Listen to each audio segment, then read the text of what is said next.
지난 영상에서는 전기 실무 기초로 현장에서 처음으로 접하는 일들과 회전기에 대해서 주로 설명드렸습니다.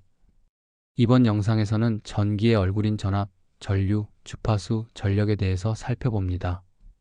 먼저 전기를 이해하는 데 있어서 다른 에너지들과 달리해서 생각하지 말고 물리학적으로 이해하길 당부드립니다. 전기 에너지는 축전지나 수소 연료 전지와 같이 화학적 에너지를 전기 에너지로 변환되거나 또는 열 에너지를 기계적 에너지로 변환하고 다시 전기 에너지로 변환됩니다.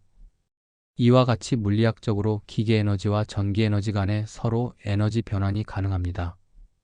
그래서 전기 실물을 접하면서 전기가 보이지도 않고 맛을 볼 수도 없고 냄새가 없다고 하여 전기를 이해하기가 어렵다고 여기지만 어렵게 생각하지 마십시오.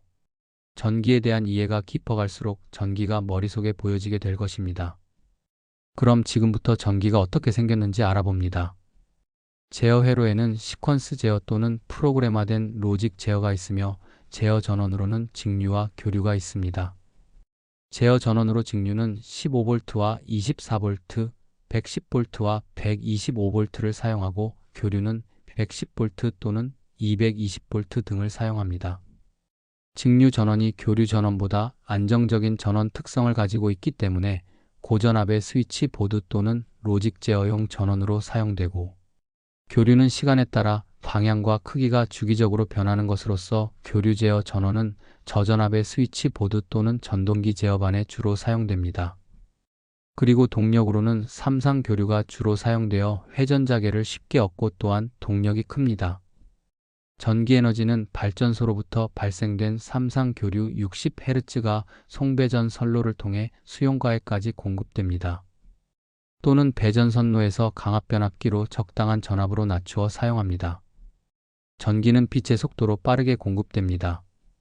따라서 잠깐만이라도 100ms 이상 공급이 중단되면 깜박하고 정전이 됩니다. 무정전 전원 장치는 20ms 이내로 무순단으로 절체가 이루어집니다. 이렇게 우리 주위에 도착한 전기는 전압으로 나타나 있지만 아직 전기 부하를 연결하지 않아 전류가 흐르지 않고 따라서 전기 소비가 없습니다. 드디어 전기기기를 사용하기 위해 스위치를 켜면 부하를 통해 전류가 흐르기 시작합니다. 물이 흘러가려면 유로가 막히지 않는 것과 마찬가지로 전류가 흐른다는 것은 전원 측과 부하 측이 서로 루프가 구성되어 폐회로가 형성되어 있다는 것입니다. 그 다음에 물이 잘 흘러가려면 유로에 막힘이 없는 것과 마찬가지로 전류가 잘 흘러가려면 저항이 작아야 합니다. 전류가 흐르는 회로에 저항이 생기면 전압 강화가 일어납니다. 그것은 전류가 막힘없이 고속도로를 달리게 되는지 아니면 지방도로를 달리게 되는지와 같은 것입니다. 전류는 사용하는 부하의 특성에 따라 공급된 전압에 대해 앞서거나 또는 뒤지거나 합니다. 부하가 전열기와 같이 저항부하 특성의 열로 소비되거나 또는 기계적인 일로 소비되면 전압과 전류는 동이상이 되어 유효 전력을 소비하게 됩니다. 부하가 전동기와 같이 L 특성의 부하이면 전류가 전압보다 뒤진 전류가 흐릅니다. 그리고 부하가 콘덴서와 같이 C 특성의 부하이면 전류가 전압보다 앞선 전류가 흐릅니다. 이와 같이 전류가 전압보다 앞서거나 뒤지거나 하면 역률이 발생되고 이것이 무효 전력을 발생시키게 됩니다. 여기서 잠깐 어떤 전기기기의 부하가 전력 소비를 더 많이 하게 되는지 생각해 보겠습니다. 우리는 여름에 냉방을, 겨울에는 난방을 하게 되는데 냉난방을 모두 전기 에너지로 한다고 가정할 때 여름과 겨울 중에서 어느 계절이 전력 소비가 많을까요? 그것은 겨울이 되겠습니다. 냉방은 전동기 부하로 유효 전력과 함께 무효 전력이 다수 발생되지만 난방은 순수한 열 에너지로 소비되는 대부분이 유효 전력이 됩니다. 전기 공급의 안정성과 신뢰성 향상을 위해 송배전 선로는 방사상 계통과 환상망 계통으로 네트워크를 형성하여 공급됩니다. 이때 서로 공급 전압과 주파수가 다르면 어떨까요? 전력 품질 관리를 위해서는 항상 일정한 전압과 주파수를 유지하고 있습니다. 전압 파형 속에 들어있는 주파수가 서로 다르면 동기탈조가 일어납니다. 물이 높은 곳에서 낮은 곳으로 흐르듯이 전기도 마찬가지로 전압이 높은 곳에서 낮은 곳으로 흐릅니다. 직류계통에서 두 대의 축전지의 충전기 부하 전류를 서로 분담하여 병렬 운전하기란 사실상 어렵습니다. 그것은 두 대의 배터리 차저가 서로 간의 전압 차이만큼 부하 분담을 가져가기 때문에 항상 동일한 부하 전류를 유지하기는 쉽지가 않습니다. 두 대의 충전기를 서로 절체 운전하고자 할 때는 부하 운전되고 있는 충전기의 전압을 조금 낮추고 교체할 충전기의 전압을 서서히 증가시키면서 운전되고 있는 충전기로부터 부하를 가지고 오고 또한 정지할 충전기의 전압을 더욱 더 낮추게 되면 거의 모든 부하 전류가 이동이 되어 절체가 이루어집니다. 정지할 충전기의 부하 전류가 운전될 충전기로 이동되어 아주 낮은 전류가 되었을 때 정지하면 됩니다.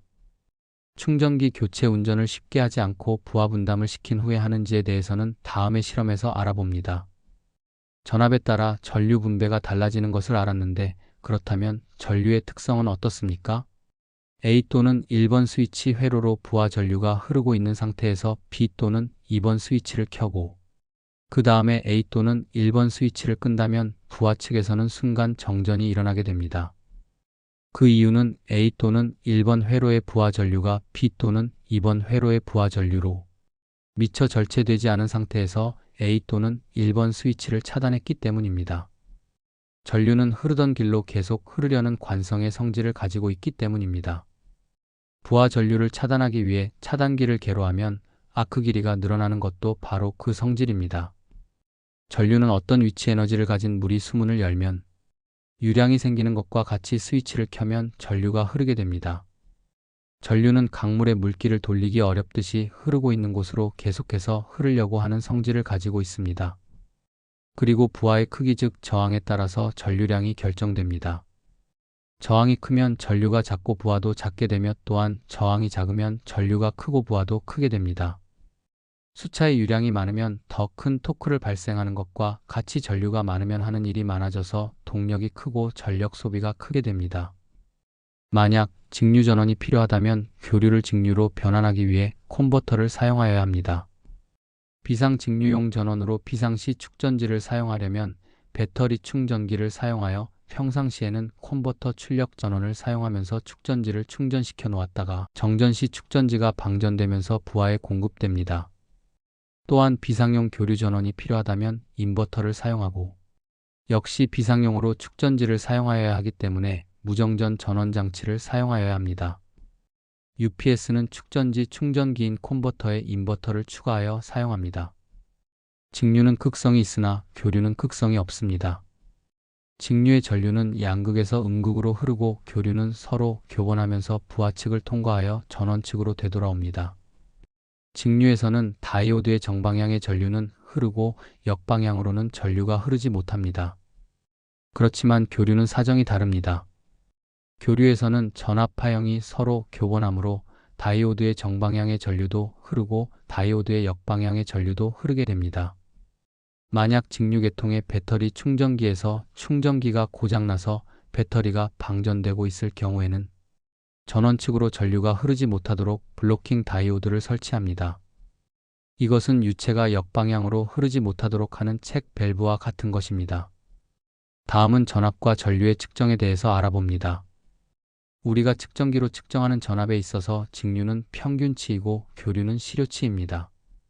최대치를 측정하려면 오실로스코프나 기록계를 사용하여 파형으로 측정합니다. 반구형 파형을 통해 평균값과 시료값을 이해합니다. 평균값은 부하의 단위 시간당 실제 공급된 각 전압과 전류의 면적으로 평균한 것입니다. 멀티미터를 사용하여 교류 전원에서 반대로 멀티미터를 DC에 선택하여 평균치를 측정해보고 또한 직류 전원에서 반대로 멀티미터를 AC에 선택하여 시료치를 측정하여 보십시오. 만약 구형파가 부하에 공급되었다면 단위 시간당 평균하면 최대치의 50% 전압과 전류가 공급되었을 것입니다. 교류는 사인파에 대해서 시료치와 평균치로 측정됩니다. 전압과 전류의 측정 장비는 내부 임피던스가 커야 합니다. 그렇지 않으면 계측 시 회로의 병렬로 연결된 계측기로 큰 전류가 우회하여 흐를 수 있기 때문입니다.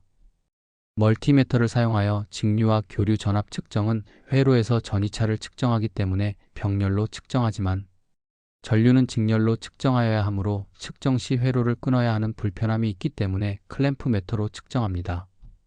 전압은 선과 선 사이 또는 어떤 지점과 지점 사이의 전이의 차라는 것을 이해해야 합니다. 전압을 이해하기 위해서 직류 15V 전원 공급기 양 찬넬로서 플러스 마이너스 15V를 통해 전이차를 알아봅니다. 기준 전이의 공통 단자로부터 두 개의 15V 전원이 각각 있는데 전체의 전이차는 30V입니다. 전압은 전이차를 의미하므로 두 전이를 서로 빼주어야 합니다. 공통선은 회로에서 같은 전이의 선을 서로 묶어놓은 선으로 전원의 공통선 또는 0V의 기준선을 말하고 멀티미터의 검정색 단자를 측정 지점으로 합니다. 여기서 어떻게 마이너스 15V가 측정되는지 이해하시기 바랍니다. 또한 직류는 션트를 회로의 직렬로 설치하고 교류는 CT를 설치하여 상시 전류를 읽을 수 있습니다. 교류 전압 측정용 PT와 VT는 같은 것입니다. 그것은 단지 영어권인 영국과 미국에서 서로 달리 표현하는 것 뿐입니다. 전압과 전류를 원거리 전송하기 위해서는 트랜듀스를 사용합니다. 원거리 전송기 입력으로는 전압, 전류, 주파수, 전력 등이 있고 전송기 출력은 4에서 20mA로 전송됩니다. 전류로 전송하는 것은 전류는 일정하게 전송되지만 전압은 전송선의 저항에 따라 전압이 감소되기 때문입니다. CT의 2차 측을 개방하면 어떨까요? CT의 2차 측이 개로된 상태에서 1차 전류가 증가하면 과열로 인하여 절연이 파괴될 수 있으니 검사 및 점검 시 이것을 특히 유념해야 합니다. JEC에서는 전격 1차 전류가 흐르는 상태에서 2차 측 회로가 1분간 개방되어도 기계적, 전기적으로 손상되지 않아야 된다고 규정되어 있습니다. 공구를 사용하여 CT 2차 측을 개방하면 개방하는 순간에 고전압이 발생되면서 감전의 위험이 있습니다. 삼상 유도 전동기를 기동할 때 기동 전류를 줄이기 위해서 Y 델타 기동을 하는 것은 전전압으로 기동을 하지 않고 낮은 상전압을 전동기 권선에 인가하여 전류를 낮추어 기동한 다음에 델타 결선으로 절체하여 운전하는 것입니다. 회로에서 전압이 형성되기 위해서는 서로 간에 어떤 상관관계가 맺어져야 합니다. 축전지 충전기에 접지 검출기가 설치되어 있기 때문에 플러스 접지 전압과 마이너스 접지 전압이 측정됩니다. 만약 접지 검출기를 제거하면 플러스 극과 마이너스 극은 접지로부터 플로팅 상태가 되어 접지 전압이 측정되지 않습니다. 이것은 서로 간의 상관관계가 없어져 전이는 사라지게 됩니다. 만약 플러스 극과 마이너스 극의 접지 전압이 서로 차이가 나더라도 극 간의 전체 전압은 변하지 않고 항상 110V를 유지합니다. 회로를 쉽게 이해하는 방법으로 회로를 간략하게 표현해서 이해하는 것도 한 가지의 방법입니다. 두 발전기관의 동기를 위해서는 러닝과 인커밍이 있는데 부하를 가지고 운전하고 있는 발전기를 러닝이라 하고 러닝되고 있는 발전기에 동기시키고자 하는 발전기를 인커밍이라고 하여 항상 인커밍 발전기의 전압과 주파수를 조절하여 러닝 발전기의 동기 조건을 맞춥니다. 동기 전압 측정에 있어서 두 개의 서로 다른 공급 전원 간의 위상이 일치하면 파형이 완전히 포개져서 그 차전압은 0에 가깝게 됩니다. 따라서 위상각의 차이만큼의 전압이 측정됩니다. 만약 두 대의 서로 다른 전원 간의 위상이 180도 차이가 난다면 각 전원 전압의 한 만큼 관측되고 그것은 어느 한 공급 전원의 극성이 바뀌었다고 볼 수 있습니다. 이 동기 전압 측정 회로에서 두 전원 간의 전압이 측정되는 것은 서로 상관관계를 맺어 주었기 때문입니다. 전기 에너지를 편리하게 사용하기 위해서 제어 회로가 있습니다. 제어 회로는 시퀀스 제어, 프로그램된 로직 제어, 유공합 제어 등이 있습니다. 제어 회로의 표현은 회로가 안전한 상태인 전원이 투입되지 않은 상태 또는 기기나 설비가 정지된 상태를 기준으로 표현합니다. 제어 회로의 독도법에 대해서는 따로 공부하시기 바랍니다. 이번 영상이 전기 실무에 도움이 된다고 생각되면 구독과 좋아요 부탁합니다.